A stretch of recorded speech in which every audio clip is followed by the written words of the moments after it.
जय जगन्नाथ पिला माने देखंतु आज आम जो क्लास करवा सेटा कौन ना पॉलिटी ऊपर करवा जोटा कि पिला मानकर गोटे डर रही है पॉलिटी आर्टिकल अमेंडमेंट कॉन्स्टिट्यूशन सब कौन तो आम आज से विषय डिस्कशन करवा। आज हम 20टा क्वेश्चन आनी जोटा कि बहुत सारा इजी क्वेश्चन किसी आनी जोटा जहाँ द्वारा आपण कौन फंडामेंटल क्लीयर हो नेक्स्ट क्लास रू आम यार हार्ड क्वेश्चन किसी प्रैक्टिस करवा।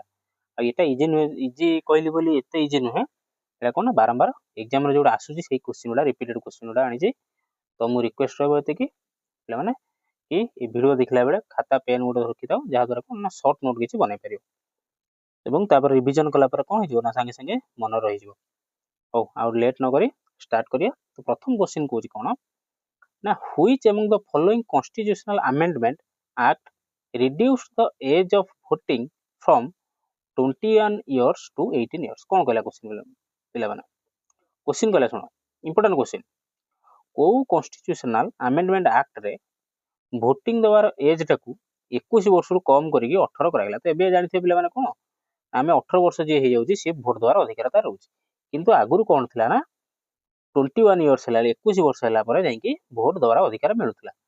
तो सेटा केबे कम आगला एवं को अमेंडमेंट एक्ट रे तो ता पूर्व आमे बुझी जिबा कि अमेंडमेंट एक्ट कोन अमेंडमेंट एक्ट कोन अमेंडमेंट एक्ट ला कोन जे पूर्व गोटे नियम रही सारी जाए ताकू चेंज करने को कह जाए कौन ना अमेंडमेंट एक्ट कह जाए कौन कह जाए अमेंडमेंट एक्ट पार्लियामेंट रे ताकू सर्वसम्मति पास कर बोथ लोकसभा राज्यसभा एवं तापर प्रेसिडेंट पाखु पास करैला परे से चेंज हुए जोटा एक्टा ताकू आमे कहंती अमेंडमेंट एक्ट बोली कहंती बुझिला।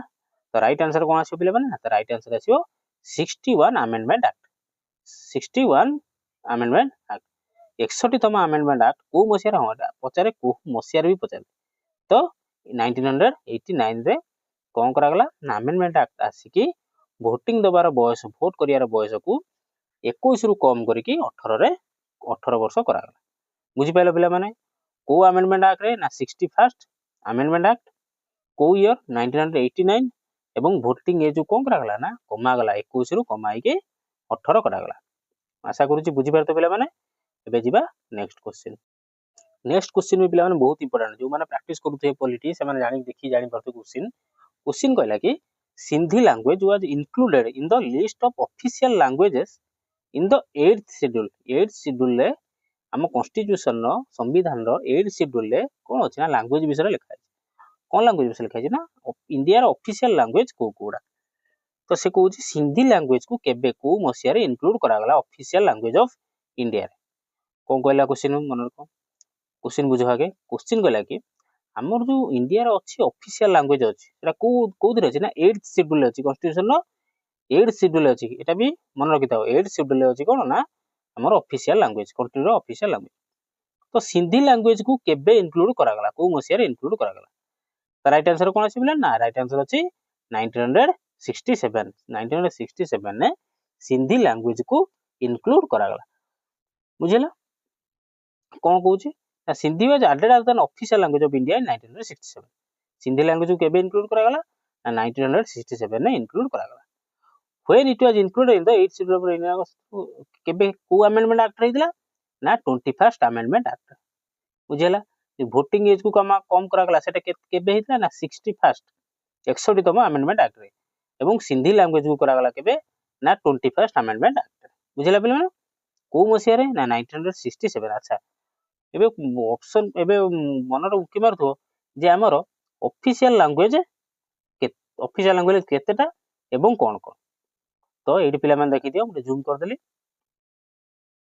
हमर एबे टोटल 22 टा ऑफिशियल लैंग्वेज अछि भारत रो 22 टा ऑफिशियल लैंग्वेज अछि कोन कोन आसामी बेंगली गुजराती हिंदी कन्नड़ काश्मीरी कोंकणी मलयालम मणिपुरी मराठी नेपाली ओडिया ओडिया नो एटा ओडिया हबो तापर पंजाबी संस्कृत सिंधी एटा हितला बुझिबेलो तमिल तेलुगु उर्दू बोडो सांथाली मैथाली एंड डोरो हला बुझिला बेले माने एति 22 टा लैंग्वेज अछि 22 टा ऑफिशियल लैंग्वेज अछि। क्वेश्चन नंबर 3 कहला कि पिले माने which among the following committee related to backward classes हमर जो बैकवर्ड क्लासेस रही तांको पई को कमिटी गठन करा जायतिला। तो राइट आंसर कौन से पिलाने काका केलेकर कमिशन। काका केलेकर कमिशन जो गठन कराइतिला कहा पई ना बैकवर्ड क्लासेस को पई। कौन कुछ discussion in 1953 central government established A backward classes commission. जो पछुआ वर्गर जाति रहिचंती तांको पई गोटे कमिशन गठन कराइतिला का अंडर रे ना केलकर्स चेयरमैनशिप। केलकर माने केलकर अधीन रे बा चेयरमैन केलकर चेयरमैनशिप रे कौन ना गोटे कमिटी गठन कराइतिला। कौन पई ना to reform for the removing inequalities for underprivileged. Inequity मतलब इनइक्विटी जो माने समान अधिकार पाउ ना समाज रे समान अधिकार पाउ नांती फॉर अंडर प्रिविलेज्ड मतलब जो माने कौन अछंती ना समाज रे तळ श्रेणी रो लोक सम्मान मिलू नाही तांकर जाति पई हो कि जे कोनसी पई। तो ताकू समाधान करिया पई काका केलकर कमिशन गठन कराइतिला सेंट्रल गवर्नमेंट द्वारा केबे ना 1953 रे। क्वेश्चन नंबर 4 कहला which of the following Indian president had previously represented India UNESCO during their life time. Question कहला तांको को प्रेसिडेंट एमान मधुर को प्रेसिडेंट ना पूर्वरु यूनेस्को रे भारत को रिप्रेजेंट करि सारिचंती। तो कौन आसीबो ना डॉक्टर सर्वपल्ली राधाकृष्ण। डॉक्टर सर्वपल्ली राधाकृष्ण तांको पूर्वरु से कौन प्रेसिडेंट हवा पूर्वरु यूनेस्को रे भारत को रिप्रेजेंट करि सारिचंती। He was also India's first vice president. मन रखियो से होचन प्रथम वाइस प्रेसिडेंट एवं second president. Doctor Sarvepalli Radhakrishna थिले प्रथम वाइस प्रेसिडेंट एवं सेकंड प्रेसिडेंट। बुझिला। आज क्वेश्चन आसे प्रथम प्रेसिडेंट के भारत रो प्रथम प्रेसिडेंट होचंती डॉक्टर राजेंद्र प्रसाद। सेकंड होचंती डॉक्टर सर्वपल्ली राधाकृष्ण। पिला माने क्वेश्चन नंबर 5 कहला कि who called the governor of a state as a federal fireman. Question कहला एमान मध्यरु किए गवर्नर को गोटे स्टेट रो गवर्नर को कहितिले कि ये होची फेडरल फायरमैन। फेडरल फायरमैन माने कोन फेडरल फायरमैन हला। अच्छा ता पूर्व हम आंसर कर दवा। ता आंसर होची सी राजागोपालाचारी। डिस्क्रिप्शन टे पढी होनु तुम जानि छी टिके एडजस्ट कर दो कोन भूल भाल हे क्वेश्चन बनैला बेले एते लक्ष्य नथिला तुम कहि देबे यार मीनिंग कोन लिखा छी कहि दूची। तो सी राजागोपालाचारी कोन कहितले गोटे गवर्नर को गोटे स्टेट रो फेडरल फायरमैन। अच्छा फेडरल फायरमैन माने कोन। अच्छा फायरमैन माने को आमे कोन सब बेल डाकी दियंती कि ना केतल डाकन जेतले निया लिभेया पई कि कोडी के पोखरे बुडी गेला माने जेतले जरूरत पड़े सेतबेले आमे फायरमैन को डाकन। तो सेति पई सी राजागोपालाचारी कोन ना गोटे गवर्नर को कहितले कि ये गोटे स्टेट रो केवल ये फेडरल फायरमैन ये सब काम रे आसी परिबो सब कथार मुंड पुरै परिबो नाही। अच्छा डिस्क्रिप्शन कोन कहूची सी राजागोपालाचारी कोन थिले ना last governor general of India. C Rajagopalachari कोन थिले ना last governor general of India. मन रखा हिस्ट्री क्वेश्चन एडा आसे भी making him the only Indian काई कि ना से फास्ट थिले एवं लास्ट थिले 1947 जेतले आमे स्वाधीनता पाइले। तो सी कोन ना सी राजागोपालाचारी 1948 रु 1950 पर्यंत कोन थिले ना गवर्नर जनरल थिले काई कि ना तापर 1951 कोन हेला ना जनरल इलेक्शन देश रे इलेक्शन स्टार्ट हला। तो सही 2 वर्ष पर्यंत सी राजागोपालाचारी कोन थिले ना गवर्नर जनरल ऑफ इंडिया थिले। तो first chief minister of Madras state तापर से कोन थिले ना chief minister of Madras state थिले। ही फाउंडेड स्वतंत्र पार्टी 1959 एटा तो मन रखिया दरकार नै।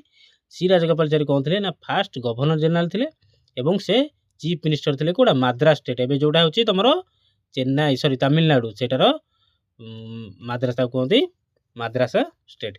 ही वाज आल्सो स्कॉलर सब एते मन सी कोन करथिले ना रामायण और महाभारत को तमिल एवं इंग्लिश रे ट्रांसलेट करथिले एवं तांको भारत रत्न मिलथिला 1954 एति की मन रख। कोन हला फेडरल फायरमैन किए कहिथिले ना सी राजागोपालाचारी कहिथिले। और सी राजागोपालाचारी कोन ना फर्स्ट एवं last Indian governor general of India थिले। काई कि ना ता पूर्वरु इंग्रेज माने थिले लॉर्ड माउंटबेटन थिले कोन लास्ट इंग्रेज जे कि गवर्नर जनरल थिले। जेतले 1947 से छाड़ी गले तापर की हेले ना सी राजागोपालाचारी कोन हेले ना गवर्नर जनरल ऑफ इंडिया हेले। सी हेले 1948 टू 1950 पर्यंत। तापर 1951 कोन हला ना देश रे जनरल इलेक्शन स्टार्ट हला। बुझि पाइला। तो तेणु सी होचंदी सी राजागोपालाचारी कोन प्रथम एवं शेष भारतीय जी गवर्नर जनरल ऑफ इंडिया थिले। आउ जदि पचारे last governor general of India ताहले लॉर्ड माउंटबेटन हम आंसर। आउ जदि पचारे last governor general sorry first and last governor general of an माने इंडियन किए से इंडियन थिले ना सी राजागोपालाचारी। बुझिला मैं आशा करूची बुझी पारथियो। क्वेश्चन नंबर 6 कहला कि पिला माने which article of Indian constitution provides adult suffrage.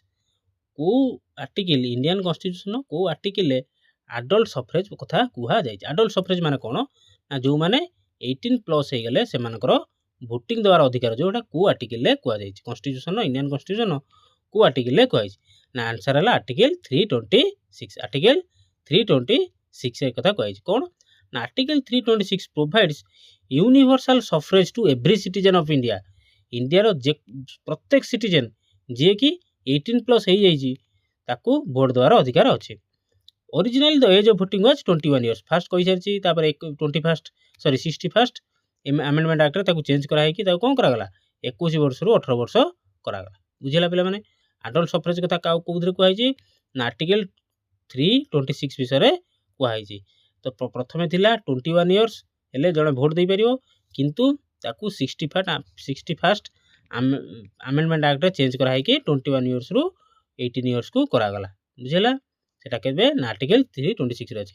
तो universal suffrage also called universal franchise ता माने यूनिवर्सल सफरेज को कोन जाय ना यूनिवर्सल फ्रैंचाइज को जाय।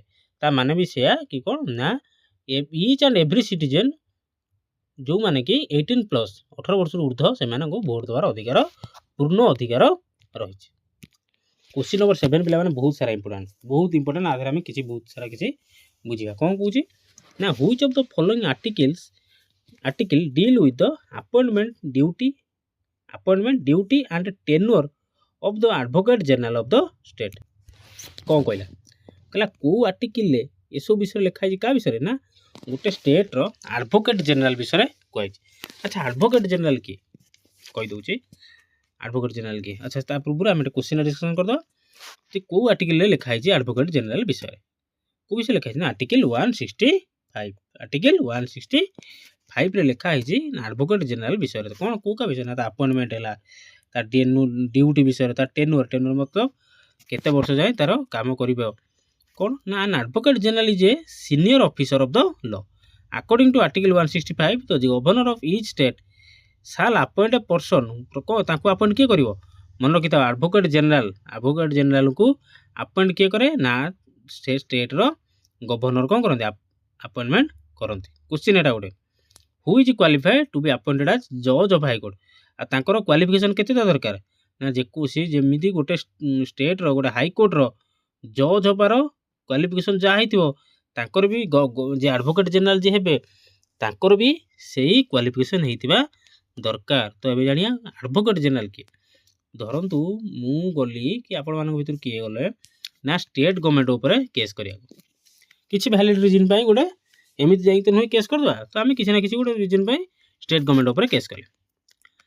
तो स्टेट गवर्नमेंट ऊपर केस करंतु किबा स्टेट ओन्ड जे कोनोसी किछि कोन ना धरंतु हमर जेमिति ओएसएससी होउची तो जे माने एग्जाम कंडक्ट करचोंदी से माने भूल भाल करचोंदी कोड क्वेश्चन लीक होउची कोड एमिति होउची सेमिति हो तो तापर जो केस करबा से कोन ना स्टेट ओन्ड तेनु से जगह केस के लढिया जिवो ना एडवोकेट जनरल लढिया पई जे बुझि पाइलो एवं आपको अपॉइंट के करे ना आपको अपॉइंटमेंट करंती हमरो स्टेट रो गवर्नर बुझि पाइलो।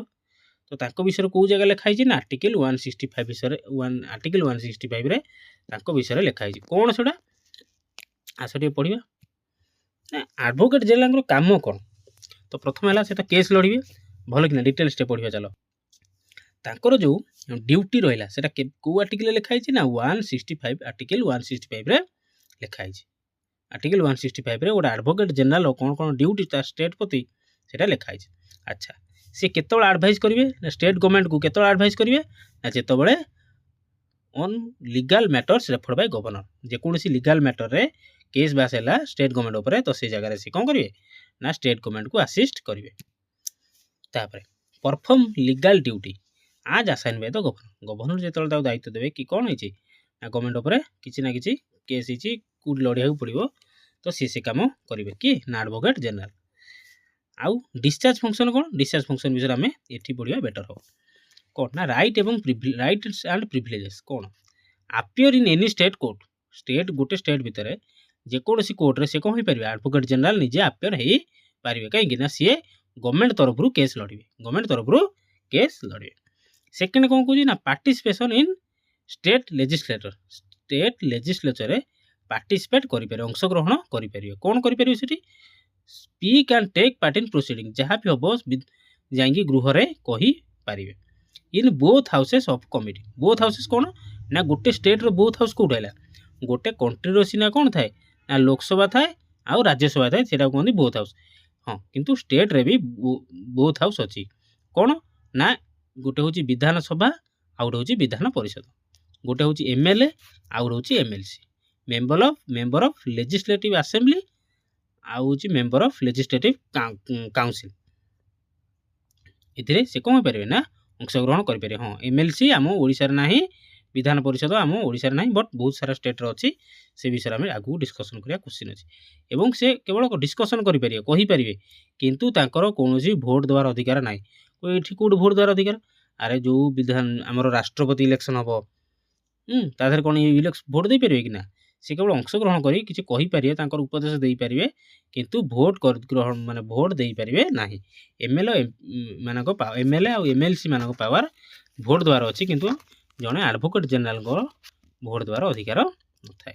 बुझीगला डाउट क्लियर हो सुविधा सुजोग कौन मिले ना सेम एज लेजिस्लेटिव मेंबर गोटे विधानसभा बा एमएलए बा एमएलसी रो जहाँ भी सुविधा सुजोग मिलूँ सरकारी सुविधा सुजोग मिलूँ एडवोकेट जनरल को सब सुविधा सुजोग मिली थाए बट सब मिली थाए किंतु तांको भोट देवार अधिकार न थाए, भोट देवार अधिकार न थाए। बुझीगला तो क्वेश्चन नंबर 8 को जा पूर्व पिला आपण रिक्वेस्ट जदि मो वीडियो किसी भल लगुव ताले वीडियो को लाइक करने सहित सांग मान सहित शेयर करेंगे एवं कमेंट रे फीडबैक निहाती जनइबे एवं किसी जदि बुझी पारती डाउट फाउट जहाँ भी हो मत कमेंट रे निहाती जन मुझे चेष्टा करी सल्व करने और चैनल जब भल लगुव वीडियो भल लगुव ताले चैनल को सब्सक्राइब करेंगे बाध्य नुहे बट हाँ जी भल लगुव ताले सब्सक्राइब करेंगे। ठीक अच्छे जीवा नेक्स्ट क्वेश्चन को। क्वेश्चन नंबर 8 कहला in which year first general election of to the Lok Sabha were held in India में आगु डिस्कसन कर सारे केबे 1951 में प्रथम इलेक्शन होता प्रथम साधारण निर्वाचन देश में होता एवं प्रथम प्रधानमंत्री किए होते पंडित जवाहरलाल नेहरू प्रथम प्रधानमंत्री होते एवं आउ कौन कह comparatively Nehru became India's first democratic elected prime minister आदर किसी ना डिस्कसन करिए। क्वेश्चन नंबर 9 कहला कि right to property was made a legal right from a fundamental right by which among the following amendments to Indian constitution.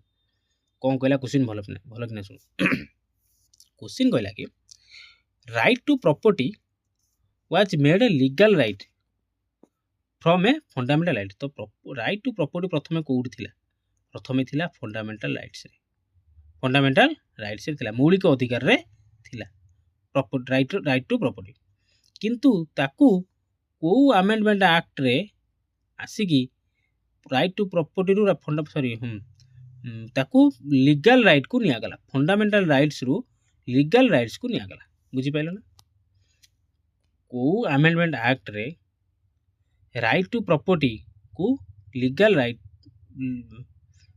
आउ थे शुण मुझे confuse हो गई। तो राइट टू प्रॉपर्टी को करा जाइथिला लीगल राइट को किंतु से प्रथम थिला कोडी ना फंडामेंटल राइट्स रे थिला तो सेटा को अमेंडमेंट एक्ट रे हेई थिला। तो राइट आंसर आसे कोन ना 44th जो जदि टे पिला माने के कन्फ्यूज होइतो म आउ थे भल किना बुझे दोछ कौन होइछि ना प्रथम कोन थिला ना प्रॉपर्टीटा थिला कोउथरे ना फंडामेंटल राइट्स रे थिला मौलिक अधिकार रे थिला कि जण को प्रॉपर्टी मिलिया दरकार किंतु ताकू अमेंडमेंट करा है कि फंडामेंटल राइट्स को चेंज करी ताकू कोडी करा गला लीगल राइट्स को करा गला लीगल राइट्स को माने आईनगत अधिकार को करा गला कोउथरे ना 44th अमेंडमेंट एक्ट रे ताकू करा गला by the 44th constitutional amendment act in 1978 Etah important मन रखियो 1978 केबे कॉन्स्टिट्यूशनल अमेंडमेंट ହେଇଛି ନା 1978 तो right to property was taken away from the category गोटे प्रॉपर्टी रो अधिकार को कैटेगरी निया गेला ना फंडामेंटल राइट्स मौलिक अधिकार निया जाएगी ताकू गोटे लीगल राइट्स रे निया गला ताकू काते रखा गला ना लीगल राइट्स रे रखा गला काहे कि हमें बुझेबी व्हिच ग्यारंटी कोन ना citizen the right to acquire जोटा ग्यारंटी कला कोन गोटे देशर गोटे लोक से कोन करि परियो एक्वायर करि परियो जगह एक्वायर करि परियो होल्ड करि परियो रखि परियो एवं डिस्पोज करियो ताकू बिकि परियो ताकू जहा ता निज जगह से जहा भी करि परियो but that should not be harm the country देश को जमी क्षति हो न से प्रॉपर्टी उपर सब किसी करें।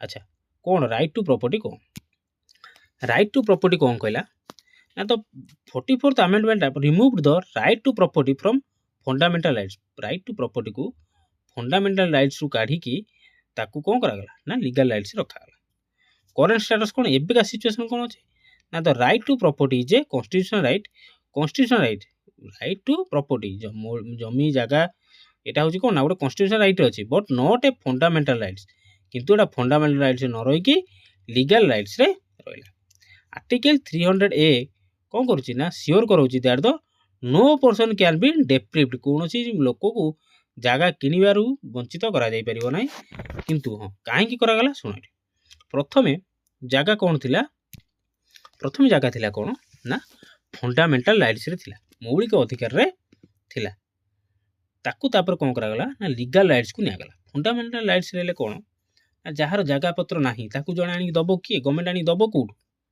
तेणु किंतु जदि जनक बापार जगह थिला बापा पर ता पुओ को जगह दउना कि भूल वसत नहीं जाइछन्ती से सेठी कोन परियो ना लीगल राइट्स अनुसार बापर जगह पुओ पाई परियो सेटा होची लीगल राइट्स कि किए कानार जदि लिखि दि जाइछि करि दि जाइछि तो से जगह को केही बंचई परिबे नाही ताठारु तेणु सेटा कोन करा गला ना फंडामेंटल राइट्स नै कि लीगल राइट्स रे रखा गला धरंतु कोन जो लोक पळि आसी कोडू आसी बांग्लादेश पळि आसी पाकिस्तान पळि आसी तार फंडामेंटल राइट्स भारत रो हे गेला पर सिटीजन हे चला पर ता फंडामेंटल राइट्स जगह दबो की तो जदि तार जगह लीगल राइट्स जनकर लीगल राइट्स अछि तो ता धरु ताकू किसे लोक को जगह पाइबारु वंचित करा जाई परिबो नाही तेणु ताकू फंडामेंटल राइट्स रु काढ़ी के लीगल राइट्स रे रखा गला बुझेला आशा करूची बुझी परथियो। अच्छा फंडामेंटल राइट्स सब कोन ना मन रखिथियो हमरो 6टा फंडामेंटल राइट्स अछि कोन ना राइट टू इक्वालिटी समाज रे समस्ते समान राइट टू फ्रीडम समस्तंकर स्वाधीन अधिकार अछि राइट अगेंस्ट एक्सप्लॉयटेशन मतलब जो शोषण हुए गरीब आउ छोट जाति एमानक प्रति कोन जे जोटा शोषण हुए ता विरुद्ध रे सेमानकर अधिकार अछि कल्चर एंड एजुकेशन राइट सबू जे कोनसे धर्म रही थाउ ना काहे कि हिंदू हेताउ मुसलमान हेताउ सेमानकर निजर ताको निज कल्चर को बंचई रखि परिबे एवं समस्त सबु छुआ पाठ पढ़ी परिबे right to freedom of religion समस्त निज निज धर्म को कोन करि परिबे ना भलो कि सेलिब्रेट करि परिबे राइट टू कॉन्स्टिट्यूशनल रिमेडी एवं कॉन्स्टिट्यूशन जहाँ भी लिखा है सबु प्रकार सुविधा पाई पारे कि ना भारत रो सिटीजन हेथिबा दरकार तो आमर फंडामेंटल राइट्स केतरा अछि ना 6टा अछि फंडामेंटल राइट्स 6टा तार आको मन रखिया पे हेले कोन ना राइट्स हला केतरा लेटर ना 6टा लेटर तो राइट्स हला 6टा लेटर फंडामेंटल राइट्स भी केतरा ना हम देश रे 6टा प्रथम कोन थिला ना 7 फंडामेंटल राइट्स थिला किंतु राइट टू प्रॉपर्टी काढी निया गला फंडामेंटल राइट्स को लीगल राइट्स रे रखा गला तेणु एबे हे गला 6टा फंडामेंटल राइट्स बुझला को क्वेश्चन कला ना what is the Etah right answer कोन ना गोटे ईवीएम मशीन ने केते जण कैंडिडेट धरि पारे तो गोटे आंसर कहि दोची गोटे ईवीएम मशीन ने 16 जण कैंडिडेट कर कोन ना डाटा रही परियो एवं सर्वमोट केते होई परियो ना 64 टा मतलब 4टा ईवीएम को हमें कोन करि परिया कनेक्ट करि परिया जहा द्वारा कि राइट आंसर कोन हो ना 64 हमें गोटे ईवीएम मशीन ने 4टा को फिटिंग करि परिया एवं 64 64 जण जो माने आशाई थे जो माने इलेक्शन छेड़ाई थे ताकर डाटा हमें कनेक्ट करी सीरीज रे कनेक्ट कर रख परिए एवं ईवीएम रो फुल फॉर्म होची सॉरी ईवीएम रो फुल फॉर्म होची electronic voting machine question number 11 कहला which among the following fundamental rights was taken away by 44th amendment of the Indian constitution एटा हम कहि साइलेनी कोन हबको ना राइट टू प्रॉपर्टी को काढी नै कि कोन करा गला लीगल राइट्स रे रखा गला राइट टू प्रॉपर्टी को बुझियला आ विषय डिस्कशन करियानी सर जाईची क्वेश्चन नंबर 12 कहला कि the bill to amend the constitution has to be introduced and passed in which of the following houses before presenting it to the president for assent। କ'ଣ କହିଲା କ୍ୱେଶ୍ଚିନ୍ ବୋଲେ ଶୁଣ, ଗୋଟେ ବିଲ୍କୁ ଆଇନରେ ପରିଣତ କରିବା ପାଇଁ ହେଲେ କେଉଁ ହାଉସ୍ ଦେଇକି ପାସ୍ କରାଯିବ। ତ ମୁଁ ତାର ସିରିଏଲ୍ କହିଦେଉଛି ଶୁଣ। ଗୋଟେ ସରକାର ଚାହିଁଲେ କି କେଉଁଠି ଗୋଟେ କ'ଣ ନା ତ୍ରୁଟି ହେଇଛି ତାକୁ ଆମେ ଆମେଣ୍ଡ କରିବା, ତାକୁ ଆମେ ଭୁଲଟାକୁ ସୁଧାରିବା, ଆମେଣ୍ଡ କରିବା। ତ ପ୍ରଥମେ କ'ଣ କରାଯିବ ନା ଲୋକସଭା କିମ୍ବା ରାଜ୍ୟସଭାରେ ତାକୁ ପ୍ରଥମେ କ'ଣ କରିବ, ସେ ବିଲ୍ଟାକୁ ଆସିବ, ସେ ବିଲ୍ଟାକୁ ଆଣିବାକୁ ପଡ଼େ। ଏବଂ ବୋଥ୍ ଦ ହାଉସ୍ରେ ୱିଥ୍ ମେଜରିଟି ପାସ୍ ହେଲା ପରେ ସେ ବିଲ୍ଟା କେଉଁଠିକି ଯିବ ନା ପ୍ରେସିଡେଣ୍ଟଙ୍କ କତିକି ଯିବ। କେଉଁଠିକି ଯିବ ନା ପ୍ରେସିଡେଣ୍ଟଙ୍କ କତିକି ଯିବ। ଏବଂ ପ୍ରେସିଡେଣ୍ଟ ଦେଖିକି ଯଦି ସାଇନ୍ ମାରିଲେ ତାହେଲେ ସେ ବିଲ୍ଟା କ'ଣ ହେବ ନା ଗୋଟେ ଆଇନରେ ପରିଣତ ହୁଏ। ବିଲ୍ଟା ଆଇନରେ ପରିଣତ ହୁଏ। ଆର୍ଟିକଲ 370 ଦେଖ କି ଟ୍ରିପଲ୍ ତଲାକ୍ ଦେଖ, ଏସବୁ ଲ୍ୟାଣ୍ଡମାର୍କ ଡିସିସନ୍ ସବୁ ହେଇଛି। ତ କ'ଣ ବୁଝିପାରିଲ ନା, ପ୍ରଥମେ ଗୋଟେ ବିଲ୍କୁ ଲୋକସଭା କିମ୍ବା ରାଜ୍ୟସଭାକୁ ଆଣିବାକୁ ପଡ଼େ ଏବଂ ବୋଥ୍ ଦ ହାଉସ୍ରେ ପାସ୍ ହେଲା ପରେ ସେ ଯିବ, ବିଲ୍ଟାକୁ ଯିବ କେଉଁଠି ନା ପ୍ରେସିଡେଣ୍ଟଙ୍କ ପାଖକୁ ଯିବ ଏବଂ ପ୍ରେସିଡେଣ୍ଟ ତାକୁ ଦେଖିକି କ'ଣ କରିପାରିବେ, ଯଦି ତାଙ୍କର ତ୍ରୁଟି କିଛି ନ ଲାଗିଲା ତ ସେ ସାଇନ୍ ମାରିଦେବେ, ସେଇଟା ହେଇଯିବ ଆଇନରେ ପରିଣତ ହେଇଯିବ। ଆଉ ଯଦି କିଛି ତ୍ରୁଟି ଲାଗିଲା ସେ ପୁଣି ଥରେ ରିକନସିଡର କରିବା ପାଇଁ ପଠାଇଦେବେ ଏବଂ ପ୍ରୋସେସଟା ଏମିତି ଚାଲିବ, ଏମିତି ଚାଲିବ। ବୁଝିହେଲା? ତ introduced and passed in both Lok Sabha and Rajya Sabha, option A ଠିକ୍ ହେବ। ଲୋକସଭାରେ ଖାଲି ପାସ୍ କଲେ ହେବନି, ରାଜ୍ୟସଭାରେ ଖାଲି ପାସ୍ କଲେ ହେବନି। ତ introduced in both house but can be passed in Lok Sabha, ନା ସବୁ ଦୁଇଟା ଯାକ ହାଉସ୍ରେ ପାସ୍ ହେବା ଦରକାର, ସେ ବିଲ୍ଟା ଦୁଇଟା ଯାକ ହାଉସ୍ରେ ପାସ୍ ହେବା ଦରକାର। क्वेश्चन नंबर 13 कौन ना थोड़े आसला है क्वेश्चन तेणु मुझे क्वेश्चन रखीदेली। अपर हाउस ऑफ इजिप्ट, आमर जो अपर हाउस किए ना राज्यसभा, राज्यसभा आमर हूँ अपर हाउस, लोअर हाउस है लोकसभा। से भाया इजिप्टर अपर हाउस को कौन कह जाए ना कह जाए सुरा काउंसिल, कौन कह जाए सुरा काउंसिल कह जाए। क्वेश्चन थे आसी से नहीं आस मन रहा, इजिप्टर अपर हाउस बा राज्यसभा को कौन कह जाए सुरा काउंसिल बोली कह जाए। क्वेश्चन नंबर 14 कहला article 74, 75, 78 deal broadly with which of the following. Article 74, 75, 78 कहाँ सहित डील करे ना relationship between prime minister and president. Option A president एवं प्राइम मिनिस्टर को रिलेशनशिप विषय का किए कथा हुए ना आर्टिकल 74, 75 एवं 78 कथा हुए बा ता विषय डिस्क्राइब करा जाय छै। आर्टिकल 74, 75 एवं 78 रे डिस्क्रिप्शन डिस्क्राइब करा जाय छै। बुझिला? क्वेश्चन नंबर 15 कहला कौन ना the constitution of India does not provide for impeachment of which of the following. Constitution of India काहाकू इम्पिचमेंट करियार अधिकार देई नाही।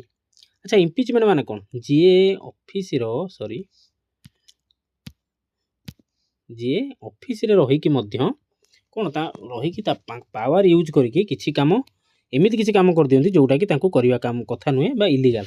तो तांको कौन करा जाए ना शेष जो धरा पड़ती इम्पिच करा जाए, माने तांको कार्य बाहर कर दिया जाए, ऑफिस रु बाहर कर दिया जाए बा पावर रु बाहर कर दिया जाए, सेटा कहते इम्पिचमेंट। तो क्या ना obviously chief justice of India को कौन करा जाय पारे इम्पिच करा जाय पारिबो।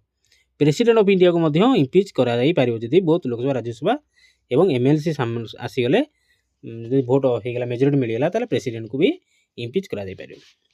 भाइस प्रेसिडेंट को मध्य इम्पिच करा जाय पारिबो, बट गवर्नर गोटे स्टेट रो गवर्नर को केबे इम्पिच करा जाय पारिबो नाही बा बहिष्कार ऑफिस रु, ऑफिस मतलब कोन तांकर जो पोस्ट रु तांको बहिष्कार करा जाय पारिबो नाही। कोन ना governor holds office on pleasure of president. Governor जो ऑफिस रे थांती से का पई ना प्रेसिडेंट तांको रखि थांती, देशर प्रेसिडेंट राज्यर गवर्नर को कोन करथान अपॉइंटमेंट देई थांती। The constitution does not provide any procedure for removal of the governor from office. Office रु गवर्नर को रिमूव करा जाय पारिबो नाही। However term of the governor is prescribed as 5 years. एवं मन रखता गवर्नर को टर्म केते ना कार्यकाल केते वर्ष थाए ना 5 वर्ष थाए। इम्पिचमेंट विषय में कही सारिली। नेक्स्ट क्वेश्चन को जीवा। नेक्स्ट क्वेश्चन जा पूर्व गवर्नर को विषय पढ़ी दियो। तांकर एग्जीक्यूटिव पावर कौन ना अपॉइंट करि परिबे, का अपॉइंट करि परिबे ना काउंसिल ऑफ मिनिस्टर को तो मुख्यमंत्री शपथ नियंती तांकर जो कैबिनेट मिनिस्टर मान कौन करती ना ये अपॉइंट करती। एडवोकेट जनरल को अपॉइंट करती। आम क्वेश्चन 2-3 बोधे पढ़ले। तापर पीएससी मेंबर्स, पीएससी मतलब पब्लिक सर्विस कमिशन, आमर जमी रोचे ओपीएससी ତାକୁ ଆପଏଣ୍ଟ କିଏ କରିବ ନା ଗଭର୍ଣ୍ଣର ଆପଏଣ୍ଟ କରନ୍ତି। ଏବଂ କ୍ୟାନ୍ ରିମୁଭ୍ ବୋଲି ଛାଡ଼ନ୍ତୁ, ତା no power to appoint high court of ଜଜ୍କୁ ଆପଏଣ୍ଟ କରିପାରିବେ ନାହିଁ। କ୍ୟାନ୍ ନୋମିନେଟ୍ ପର୍ସନ୍ସ ଛାଡ଼ନ୍ତୁ। ତାପରେ ଲେଜିସ୍ଲେଟିଭ୍ କ'ଣ ତାଙ୍କର ପାୱାର ରହିଲା ନା part of the state legislative having right to address and sends can refer any bill ହଁ ଆର୍ଟିକଲ୍ 200 ହେଉଛି ବହୁତ ଇମ୍ପୋର୍ଟାଣ୍ଟ। କ'ଣ ନା ସେ ଯେକୌଣସି ଗୋଟେ ଷ୍ଟେଟ୍ର ବିଲ୍କୁ କେଉଁଠିକି ନା ପ୍ରେସିଡେଣ୍ଟଙ୍କ କତିକି ପଠାଇ ପାରିବେ କି ପ୍ରେସିଡେଣ୍ଟଙ୍କ ଆପ୍ରୁଭାଲ୍ ପାଇଁ କି ପ୍ରେସିଡେଣ୍ଟ ଦେଖନ୍ତୁ ଏଇଟା ଠିକ୍ ଅଛି କି ଭୁଲ ଅଛି। ତାପରେ ତାଙ୍କର ଜୁଡ଼ିସିଆଲ ପାୱାର କ'ଣ ରହିଲା ପାୱାର ଟୁ ଗ୍ରାଣ୍ଟ ପାର୍ଡନ୍ସ ମତଲବ କ୍ଷମା। କେଉଁ କ୍ଷମା ଯେଉଁମାନଙ୍କୁ ମୃତ୍ୟୁ ଦଣ୍ଡାଦେଶ ଦିଆଯାଇଛି ତାଙ୍କୁ ସେ କ୍ଷମା କରିବାର ତାଙ୍କ ପାଖରେ ଅଧିକାର ଅଛି। ତାପରେ ତାଙ୍କର କ୍ୱାଲିଫିକେସନ୍ କ'ଣ ହେଇଥିବା ଦରକାର ଜଣେ ଗଭର୍ଣ୍ଣର ଗୋଟେ ଷ୍ଟେଟ୍ର ଆପଏଣ୍ଟମେଣ୍ଟ ହେବାକୁ ହେଲେ ତାଙ୍କର କ୍ୱାଲିଫିକେସନ୍ କ'ଣ ରହିଥିବା ଦରକାର ଯୋଗ୍ୟତା କ'ଣ ରହିଥିବା ଦରକାର ଯିଏ ନାହିଁ ସେ ତ ହେଇପାରିବନି। ସିଟିଜେନ୍ ଅଫ୍ ଇଣ୍ଡିଆ ହେଇଥିବା ଦରକାର ଓଭିୟସଲି ଏଜ୍ 35 ହେଇଥିବା ଦରକାର should not be any member of union or any state ରାଜ୍ୟ କିମ୍ବା ଦେଶର କୌଣସି ବି ସେ ପୋଷ୍ଟରେ ନଥିବ କୌଣସି ବା ରାଜ୍ୟସଭା ଲୋକସଭା ବିଧାନସଭା ବିଧାନ ପରିଷଦରେ ସେ ମେମ୍ବର ନ ହେଇଥିବା ଦରକାର। କିଏ ନା ଗଭର୍ଣ୍ଣର ବା ରାଜ୍ୟପାଳ। ଆପଏଣ୍ଟମେଣ୍ଟ କ'ଣ କରିପାରିବେ ନା ତାଙ୍କୁ କିଏ ଆପଏଣ୍ଟ କରନ୍ତି ନା ପ୍ରେସିଡେଣ୍ଟ ଆପଏଣ୍ଟ କରନ୍ତି। ତାଙ୍କର କାର୍ଯ୍ୟକାଳ ହେଉଛି 5 ବର୍ଷ ମେ ବି ଟର୍ମିନେଟେଡ୍ ବାଇ ଦ ଡିସମିସାଲ ଅଫ୍ ପ୍ରେସିଡେଣ୍ଟ। ଯଦି ପ୍ରେସିଡେଣ୍ଟ ଚାହିଁବେ ତାଙ୍କୁ ଡିସମିସ୍ କରିପାରିବେ ବାହାର କରିପାରିବେ କିନ୍ତୁ ତାଙ୍କର ଇମ୍ପିଚମେଣ୍ଟ ନାହିଁ ବୁଝିଲା। ଆଉ ସେ ଯେଉଁ ରିଜାଇନ୍ କରିବେ କେତେ ନା ଆର୍ଟିକଲ୍ 156 ଆଉ 2ରେ ଲେଖା 2 କ୍ଲଜ୍ରେ ଲେଖା ହେଇଛି କ'ଣ ନା ପ୍ରେସିଡେଣ୍ଟ ଯେଉଁ ଗଭର୍ଣ୍ଣରଙ୍କ ରିଜାଇନେସନ୍। ଆଉ ଯଦି ସେ ରିଜାଇନ୍ ଦେବେ କାହାକୁ ଦେବେ ମୁଁ କ୍ୱେଶ୍ଚିନ୍ ଏଇଟା କମେଣ୍ଟରେ ମୋତେ ଜଣାଇବ। ଗଭର୍ଣ୍ଣର ଯେତେବେଳେ ରିଜାଇନ୍ କରନ୍ତି ସେ କାହାକୁ ତାଙ୍କର ରିଜିଗ୍ନେସନ୍ ଲେଟରଟା ଦିଅନ୍ତି ଆଉ ଯିଏ ତାଙ୍କୁ ଆପଏଣ୍ଟ କରନ୍ତି ଓଭିୟସଲି ତାଙ୍କୁ ହିଁ ପଠାଇବେ। ତ ମୋତେ ସାର୍ ଆନ୍ସରଟା କରିବେ ମୋତେ କମେଣ୍ଟରେ ଲେଖିକି ଜଣାଇବ ମୁଁ ଆନ୍ସର ବି କହିସାରିଲିଣି ବୁଝିଲା।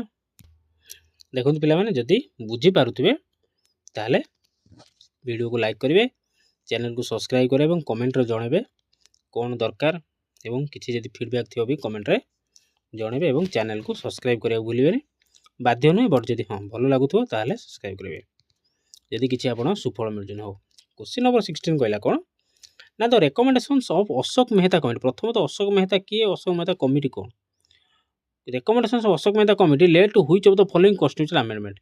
ଏ ଯେଉଁ ଅଶୋକ ମେହତା କମିଟିଙ୍କ ମାନେ ରେକମେଣ୍ଡେସନ୍ ହିସାବରେ କେଉଁ କେତେ ନମ୍ବର ଆମେଣ୍ଡମେଣ୍ଟ କରାଯାଇଥିଲା କନଷ୍ଟିଟ୍ୟୁସନରୁ କେତେ ନମ୍ବର ଆମେଣ୍ଡମେଣ୍ଟ କରାଯାଇଥିଲା ନା 73rd ବା 73ତମ ଆମେଣ୍ଡମେଣ୍ଟ କରାଯାଇଥିଲା କା ନା ଅଶୋକ ମେହତା କମିଟିଙ୍କ ନିର୍ଦ୍ଦେଶ ହିସାବ ନିର୍ଦ୍ଦେଶ ନୁହେଁ ତ ରେକମେଣ୍ଡେସନ୍ସ କିଛି ରେକମେଣ୍ଡେସନ୍ ସେ ଦେଇଥିଲେ। କ'ଣ ପାଇଁ ଦେଇଥିଲେ ନା ଦେଶରେ କ'ଣ ନା ପଞ୍ଚାୟତ ରାଜ ସିଷ୍ଟମ ଚାଲିବା ପାଇଁ କହିଥିଲେ। ପଞ୍ଚାୟତ ରାଜ ସିଷ୍ଟମ ମାନେ କ'ଣ ନା ଯେମିତି ହେଲା ସରପଞ୍ଚ ତାପରେ ଜିଲ୍ଲା ପରିଷଦ ତାପରେ ଏମଏଲଏ ହେଲା ତ ଏଇସବୁ ହେଲା ତ୍ରିସ୍ତରୀୟ ତାକୁ କୁହାଯାଏ କ'ଣ ନା ତ୍ରିସ୍ତରୀୟ ନିର୍ବାଚନ। ତ ସେଟା ହେଇଥିଲା କାହା ପାଇଁ ନା ଅଶୋକ ମେହତା କମିଟି ପାଇଁ ହେଇଥିଲା କି ଗାଁକୁ ପାୱାର ଦିଅ ଯାହାଫଳରେ କି କ'ଣ ହେବ ନା ପଞ୍ଚାୟତର ସିଷ୍ଟମ କରିକି ଦେଶକୁ ଆମେ ସୁଦୃଢ଼ କରିପାରିବା।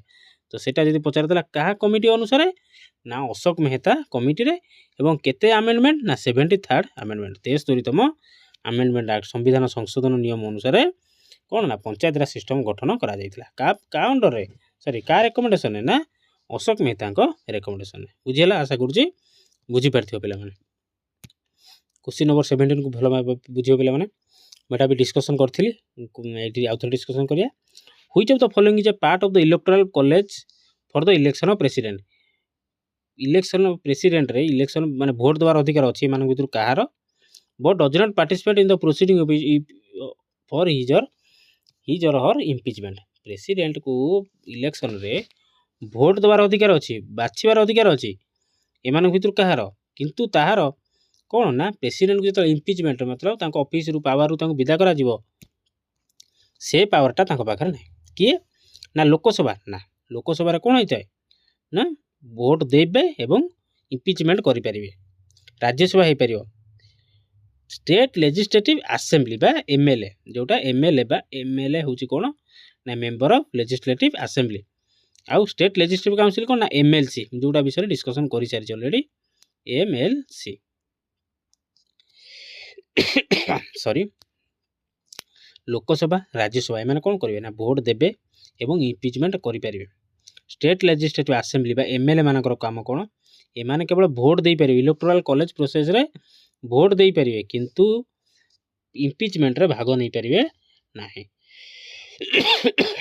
ସେଇ ଜାଗାରେ ଷ୍ଟେଟ୍ ଲେଜିସ୍ଲେଟିଭ୍ କାଉନସିଲ୍ ଏମଏଲସି ମାନେ କ'ଣ ନା ଭୋଟ ଦେଇପାରିବେ, ଏଇ ଲୋକସଭା ରାଜ୍ୟସଭା ଭଳିଆ ଭୋଟ ଦେଇପାରିବେ ଏବଂ ତାଙ୍କ ଇମ୍ପିଚମେଣ୍ଟ ତାଙ୍କୁ ବହିଷ୍କାର କରିବା କାମରେ ମଧ୍ୟ କ'ଣ କରିପାରିବେ ନା ତାଙ୍କର ଗୁରୁତ୍ୱପୂର୍ଣ୍ଣ ରହିବ। କିନ୍ତୁ ଏମଏଲଏ ମାନେ କେବଳ ଭୋଟ ଜିତିଲା ବେଳେ କି ହରାଇଲା ବେଳେ ମାନେ ଇଲେକ୍ସନରେ ସେମାନେ ପାର୍ଟିସିପେଟ୍ କରିପାରିବେ କିନ୍ତୁ ଇମ୍ପିଚମେଣ୍ଟରେ ଭାଗ ନେଇପାରିବେ ନାହିଁ। ଆଚ୍ଛା ଏଇଠି ମନେ କ୍ୱେଶ୍ଚିନ୍ ଆସୁଥିବ ପିଲାମାନେ ଏମଏଲସି କ'ଣ? ଏମଏଲସିରେ ହେଲା ମେମ୍ବର ଅଫ୍ ଲେଜିସ୍ଲେଟିଭ୍ କାଉନସିଲ୍ ବା ବିଧାନ ପରିଷଦ। ବିଧାନ ପରିଷଦ ତ ଆମ ଓଡ଼ିଶାରେ ନାହିଁ, କେଉଁଠି ଅଛି ନା ଅଛି କେଉଁଠି ନା ଆନ୍ଧ୍ରରେ ଅଛି, ବିହାରରେ ଅଛି, କର୍ଣ୍ଣାଟକରେ ଅଛି, ମହାରାଷ୍ଟ୍ରରେ ଅଛି, ତେଲେଙ୍ଗାନା ୟୁପି ଏଇ ଜାଗାରେ କ'ଣ ଅଛି ନା ଏମଏଲଏ ଅଛନ୍ତି, ତା ସହିତ ବିଧାନସଭା ସହିତ ବିଧାନ ପରିଷଦ ମଧ୍ୟ ଅଛି, କିନ୍ତୁ ଆମ ଓଡ଼ିଶାରେ ନାହିଁ। ବିଧାନ ପରିଷଦ ପାଇଁ ମାଙ୍ଗ ଚାଲିଛି କିନ୍ତୁ ସେଣ୍ଟ୍ରାଲ ଗଭର୍ଣ୍ଣମେଣ୍ଟ ଏପର୍ଯ୍ୟନ୍ତ କ'ଣ ନା ସେ ମାଙ୍ଗ ପୂରଣ କରି ନାହିଁ। କେଉଁଠି ଅଛି ଦେଖ, Andhra south state, Karnataka south state, Telangana south state, UP ତିନିଟା ହେଇଗଲା ଆଧରୁ କେବଳ କ'ଣ ନା ସାଉଥ୍ ଷ୍ଟେଟ୍। ଆଉ କିଏ ନା ବିହାର, ମହାରାଷ୍ଟ୍ର, ଉତ୍ତରପ୍ରଦେଶ। ବିହାର, ମହାରାଷ୍ଟ୍ର, ଉତ୍ତରପ୍ରଦେଶରେ ଏମଏଲସି ଅଛି। ବୁଝିଲା? କେଉଁଠି ରହିଲା ମନେ ରଖିଥାଉ। ଯେତେବେଳେ ଆମେ ନର୍ଥକୁ ପଳେଇ ଆସିଲା କ'ଣ ନା ବିହାର, ଉତ୍ତରପ୍ରଦେଶ, ମହାରାଷ୍ଟ୍ର। ବିହାର, ଉତ୍ତରପ୍ରଦେଶ, ମହାରାଷ୍ଟ୍ରରେ ଅଛି ଏମଏଲସି। ଆଉ ଯଦି ସାଉଥକୁ ଯିବା, ସାଉଥରେ କିଏ ଆସିବ ନା କର୍ଣ୍ଣାଟକ, ତେଲେଙ୍ଗାନା ଆଉ ଗୋଟେ କିଏ ରହିଲା ଆନ୍ଧ୍ର। କର୍ଣ୍ଣାଟକ, ତେଲେଙ୍ଗାନା, ଆନ୍ଧ୍ର ଏଥିରେ ଅଛନ୍ତି ଏମଏଲସି ଅଛି। ବୁଝିଲା? ମୁଁ କ'ଣ ନା ସହଜ କ୍ୱେଶ୍ଚିନ୍ କିଛି ଜାଣିଛି। ନେକ୍ସଟ କ୍ଲାସ୍ରେ ଆମେ ହାର୍ଡ଼ କ୍ୱେଶ୍ଚିନ୍ ପ୍ରାକ୍ଟିସ୍ କରିବା। Hard question in the sense ଯେଉଁଟାକି ବହୁତ ସାରା ଇମ୍ପୋର୍ଟାଣ୍ଟ ରହିବ। ମୁଁ ଏଇଟା ଫାଷ୍ଟ କ୍ଲାସ୍ ବୋଲି କ'ଣ କରିଥିଲି ନା ଅଳ୍ପ କିଛି ସହଜ କ୍ୱେଶ୍ଚିନ୍ ବି ଆଣିଥିଲି। ହଉ, କ୍ୱେଶ୍ଚିନ୍ ନମ୍ବର 18 କ'ଣ କହିଲା? ଆଚ୍ଛା ହଉ, ଏମଏଲସି କେଉଁଥିରେ ରହିଲା? ଆଉ ଥରେ କୁହ, ଏମଏଲସି କେଉଁଥିରେ ରହିଲା?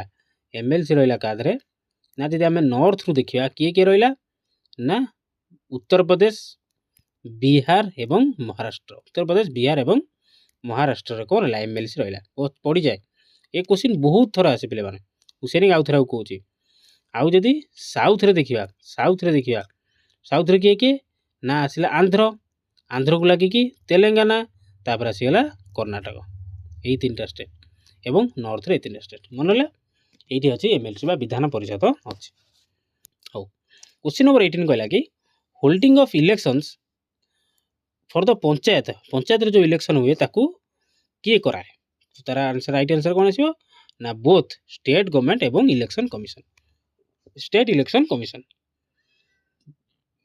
ଏଇ ଦୁଇ ଜଣଙ୍କର କାମ କ'ଣ ନା ଷ୍ଟେଟ୍ ଇଲେକ୍ସନ୍। ଏଠି ଅଛି ଅପସନ୍ଟା ଲେଖା ହେଇନି, এটা ଷ୍ଟେଟ୍ ଆସିବ। ଷ୍ଟେଟ୍ ଇଲେକ୍ସନ୍ କମିଶନ ଏବଂ ଷ୍ଟେଟ୍ ଗଭର୍ଣ୍ଣମେଣ୍ଟର କାମ ହେଉଛି କ'ଣ ନା ପଞ୍ଚାୟତରେ ଇଲେକ୍ସନ୍ କରାଇବା। ଆମର ତ ସରପଞ୍ଚ ହେଉଛନ୍ତି, ଜିଲ୍ଲା ପରିଷଦ ହେଉଛନ୍ତି, ବିଡିସି ହେଉଛନ୍ତି, ଏକା କାମ ନା ଷ୍ଟେଟ୍ ଗଭର୍ଣ୍ଣମେଣ୍ଟର, ରାଜ୍ୟ ସରକାର ଏବଂ ରାଜ୍ୟରେ ଥିବା ଇଲେକ୍ସନ୍ କମିଶନ ଦୁଇ ଜଣ ମିଶିକି ଏ କାମ କରାଇବେ। କ୍ୱେଶ୍ଚିନ୍ ନମ୍ବର 19 କହିଲା କ'ଣ ନା in which year Hindi names Rajya Sabha and Lok Sabha. ଏଇଟା ବହୁତ ଥର ଆସିଛି କ୍ୱେଶ୍ଚିନ୍। କେଉଁ ମସିହାରେ ରାଜ୍ୟସଭା ଏବଂ ଲୋକସଭା ନାଁ ଦିଆଗଲା କାଉନସିଲ୍ ଅଫ୍ ଷ୍ଟେଟ୍ସ ଏବଂ ହାଉସ୍ ଅଫ୍ ପିପୁଲକୁ? କାଉନସିଲ୍ ଅଫ୍ ଷ୍ଟେଟ୍ସର ନାଁ କ'ଣ କରାଗଲା ନା ରାଜ୍ୟସଭା କରାଗଲା ଏବଂ ହାଉସ୍ ଅଫ୍ ପିପୁଲକୁ କରାଗଲା କ'ଣ ନା ଲୋକସଭା କରାଗଲା। କେଉଁ ମସିହାରେ ନା ଇନ୍ 1954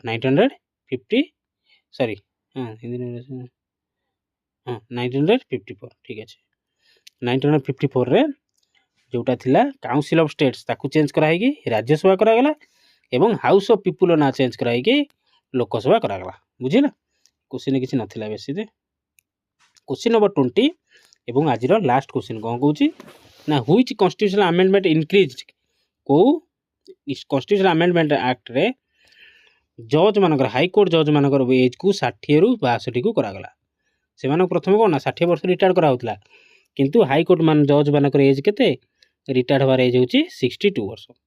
କେଉଁଥିରେ କୁହ ନା 15th କନଷ୍ଟିଟ୍ୟୁସନାଲ ଆମେଣ୍ଡମେଣ୍ଟ ଆକ୍ଟ ଅନୁସାରେ the retirement age of high court ଜଜେସ୍ ଇନକ୍ରିଜ୍ଡ ଫ୍ରମ୍ 62 ଟୁ 62। 60ରୁ 62 ବୟସ କରାଗଲା। ତ ଏଇଟା କ'ଣ କହୁଛି ନା 15th constitutional amendment act of 1963 କେବେ ହେଇଥିଲା 1963 ମନେ ରଖିବ। Increase the retirement of high court ଜଜେସ୍ ଫ୍ରମ୍ 60ରୁ 62 years. It also provided appointment ଛାଡ଼ନ୍ତୁ। ତ ଏଇଟା ଖାଲି ଇମ୍ପୋର୍ଟାଣ୍ଟ ମନେ ରଖିଦେଇଥିବ। ଇମ୍ପୋର୍ଟାଣ୍ଟ ଆମେଣ୍ଡମେଣ୍ଟ ଆକ୍ଟ ସବୁ କ'ଣ ହେଇଥିଲା। 9th ସିଡ୍ୟୁଲରେ କ'ଣ ହେଇଥିଲା ନା ଫାର୍ଷ୍ଟ ଆମେଣ୍ଡମେଣ୍ଟ ଆକ୍ଟ ହେଇଥିଲା। SC/ST କମିଶନ ଆସିଥିଲେ 65 ଆମେଣ୍ଡମେଣ୍ଟ ଆକ୍ଟରେ। ଭୋଟିଂ ଏଜ୍ ହେଇଥିଲା 65 କହିସାରିଛି, ଡିସ୍କସନ୍ କରିସାରିଛନ୍ତି। ରାଇଟ୍ ଟୁ ପ୍ରପର୍ଟି 44 ଏଟା ବି ଡିସ୍କସନ୍ କରିଛନ୍ତି। पंचायत राज होती 73rd ये सब इंपोर्टेंट गुड़ा कौन कहना स्क्रीनशॉट नहीं जाइए टिके पढ़ सिंधी लैंग्वेज एटा पढ़िले 21st अमेंडमेंट एक्ट रे सिंधी लैंग्वेज को कौन करा ऐड करागला